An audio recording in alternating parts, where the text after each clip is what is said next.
Hey guys, Cameron with Hope 2 Canine, cruising around here with my old man Luca, one of my rescue dogs. He's 10 and a half. He's the dog we've had the longest, which is really funny, but he came out of a puppy mill situation in Washington State back in the day. And great example of how it's a complete and utter crapshoot when you get a puppy, whether purebred you think or designer that you're buying or a rescued puppy. Absolute crapshoot, okay? This dog has had some of the worst health issues of all time. So that's not the reason that I'm jumping on here, though. I'm jumping on here because I am freaking fired up right now. I just read an article about a 14-month-old kid who was mauled by the newly adopted family dog in the home when the dog walked in the kitchen with a toy in its mouth and the toddler reached for it. Kid is still alive, but in critical condition. And I read that story and I'm like jumping around in the kitchen going, you gotta be fucking kidding me.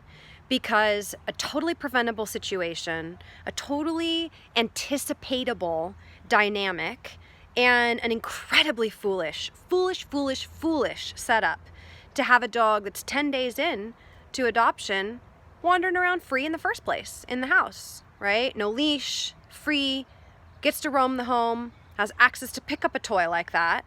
It's just not smart. Okay, so I start to go down that road and I'm like, oh my God, are you kidding me? When are people gonna learn?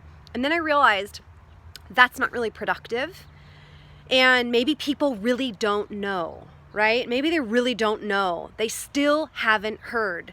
So, seeing as how I believe that it is my purpose in life to raise the consciousness, to bring people's attention to what is really going on around them, what is really going on within them, and how they can be more connected to cause and effect, to their ability, etc.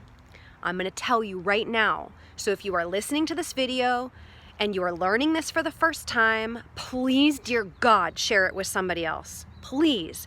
Because chances are, with birds of a feather flocking together, that you know people who also don't know this stuff.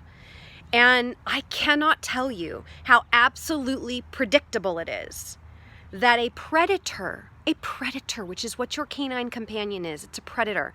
They use their teeth to rip and tear and break and break down their prey, right? They're accustomed to hunting, they're accustomed to biting and barking to tell you how they feel about things. If they feel threatened, if they feel resistant and bratty, dominant, willful, insecure, all of the things that are going on under the hood that represent a dog's state of mind can come out in the form of biting, nipping, or seriously intent, damage, and aggression, okay? It's a predator, you guys. You brought home a predator. Or you're thinking about getting a dog, and you need to think about, do I really want to bring home a predator? I wrote a blog recently at the prompting of another rescue to help complement foster families' trainings.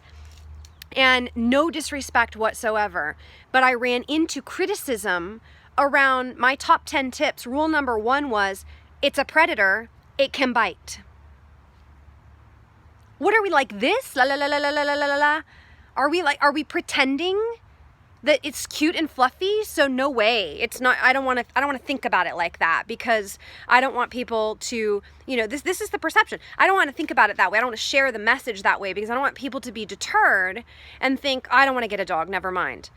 Well, I'm sorry, but I do. I want lots of people to be deterred, because you know what I have to do every day?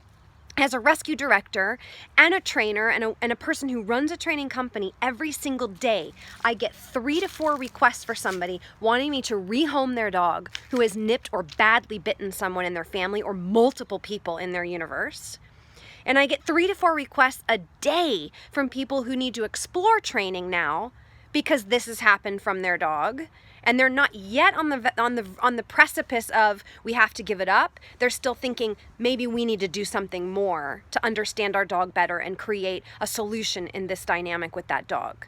Thank God we get some of those to counterbalance all the situations where it's, can you please take my dog and rehome my dog?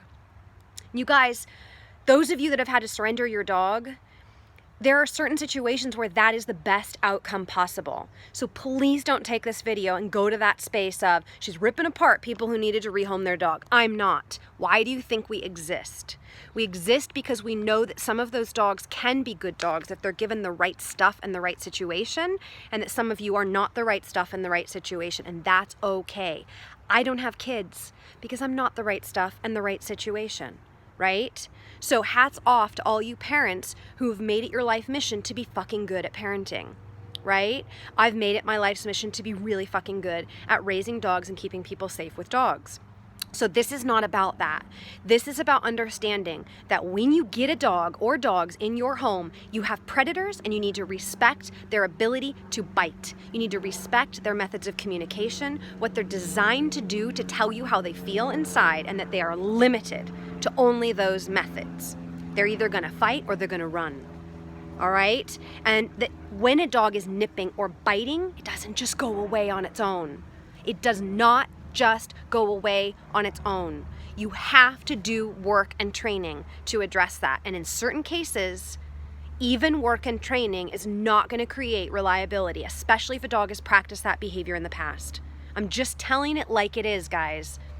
We have a dog right now who was at 6 months, major surgery, started to go through developmental stage of importance, probably has definite genetic imbalances that are contributing to why it was unhealthy and needed the surgery, and has behavior issues. But it bit people several times in a warning sense, and then it bit massively in the face of the owner. She will carry those scars with her for the rest of her life. This is the reality. That was a purebred, carefully selected family dog.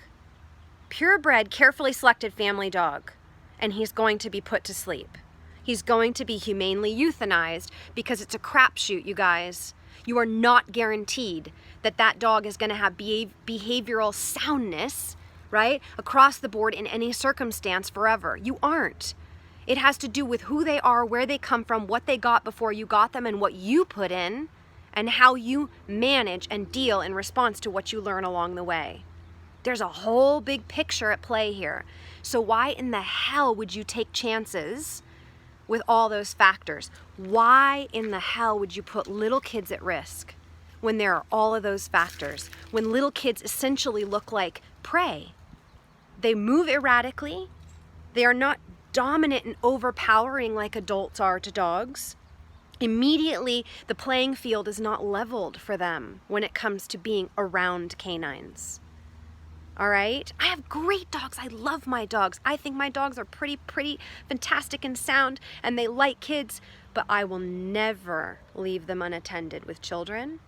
And I've got one that I will not put in a position of being around kids in general because he's got a shorter fuse for stress. And kids are stressful. Kids are stressful. And if he nips or bites, that's on me. Put your dogs away. Put your dog in the crate. Keep your dog on a leash. Have a protocol for getting to know your dog and slowly, strategically, systematically exposing your dog in a controlled way, a responsible way, to things like children and the stimulus and the movement and the pressure of a child. Never in a million years would I counsel an adopter to allow their dog, first and foremost, to have complete freedom in their home after 10 days. Never. And we fully train every dog that goes out of our program. Fully off-leash training. The dogs are amazingly solid. You can't find a rescue dog with the foundation these dogs have. Never in a million years will you see us advocate for an adopter. On the contrary, we tell them the opposite. You do not give this dog freedom. For at least 60 days, you do not give this dog freedom. Leash on, placed or crated, watching at all times. We never advocate for children and families to be allowed to lay on, press on, hang on, reach for things in the dog's mouth. We never, ever, ever advocate for that. It's so common sense to me. So I gotta tell you guys this stuff because I really think some of you literally don't know. You don't know, and you gotta wake the fuck up. We can't have any more dead kids from preventable processes. This is just about process, preventable systems in place to separate the two, to honor the fact that whether it's a little dog or a big dog, especially a big dog, but even these little guys can do damage. Looking at me, he's like, don't talk about me like that. They can do damage. All of these dogs are predators. I don't care if it's a Chihuahua who can do they can do damage. Or it's a Malamute or a Great Dane. It doesn't matter if it's a Golden Retriever, a Labrador, which by the way, the dog I gave you the story about from here is a lab, a yellow freaking lab. One of our most recent training clients, it was a Golden Retriever, and they were having serious dog-to-dog issues with that dog. And they're telling me, we got a Golden, so it would be like a turnkey great dog. You guys, it doesn't fucking matter what the breed is. A dog is a dog is a dog. It's a predator. Respect, it's a predator. Pay attention. Wake up.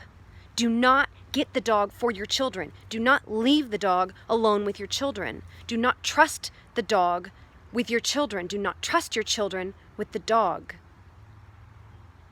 I cannot emphasize to you enough how many stories I have in my back pocket of dogs who have made these mistakes from an honest to goodness place of just trying to process their environment, trying to communicate their confusion, their stress, their frustration, their anxiety, or their attitude. They only have so many ways to tell you. And when they do, guess who pays the price?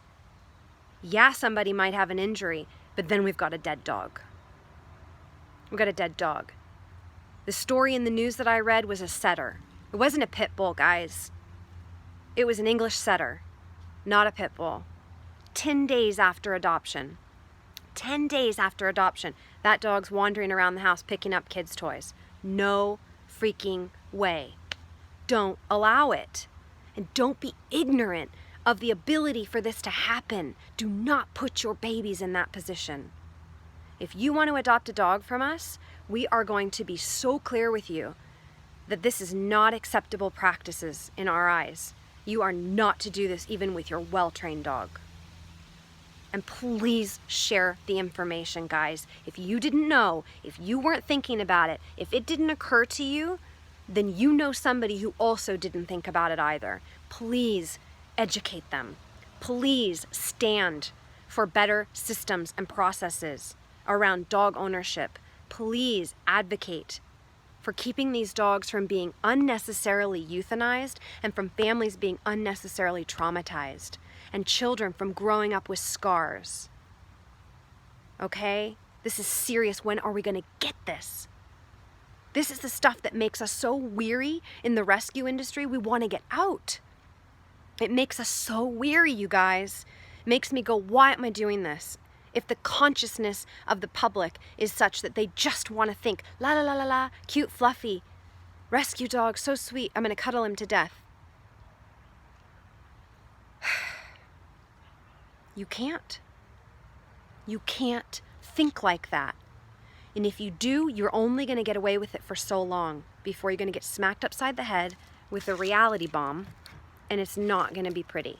It's not going to be pretty at all. It isn't worth it. Don't do it. Don't make the same mistake. Don't make the same mistake. Yep. I guarantee you, if this is unknown information, you know somebody who also doesn't know. So pass it on. Hold them to it. All right.